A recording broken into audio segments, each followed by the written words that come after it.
I would say that HR is a critical component of any business. So maybe if you just have 2 people, it might not be as critical, but as you grow and you're over the 10 mark or the 6 mark, you should really think about that, because there's all kinds of regulations, Department of Labor. I mean, you have to understand what the employee's rights are, so you don't run into, you don't get jammed up. And I think that it's incumbent upon you to know when you're going to need to staff that person full-time or even part-time, so not necessarily an IC, but at least 3 days a week, so they can educate you. Because listen, you can't know everything. I don't know anything about HR, but I'm sure to surround myself with people who know more than me, so they can educate me. And I think it's very important, and it should be based on how many employees you have. Right, and you're in a particularly regulated industry, Yes. so it's really crucial. Right. Michael, your experiences?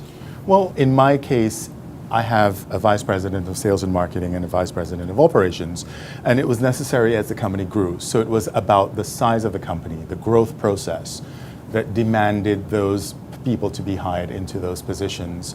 And there are other situations where it may be just a factor that you need someone to come in to fill a gap, a stopgap measure to take you over a hump, as it was in the case of 9/11, when we needed to close a part of our operations and bring somebody in just to sort of like mitigate certain elements of our business until we got over that 1 year no business in New York. So it sounds like what you're saying, it might be revenue, it might be number of employees, but it's also circumstances and where you are on the growth curve. Oh, it could be all of them, actually. It's hiring about not only where you're at, but where you want to go.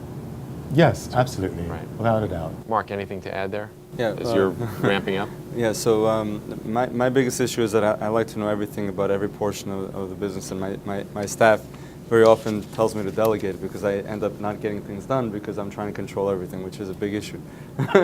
So, well, first you have to be able to afford it. So if I need a CFO or CIO or whatever, you need the money to be able to afford them.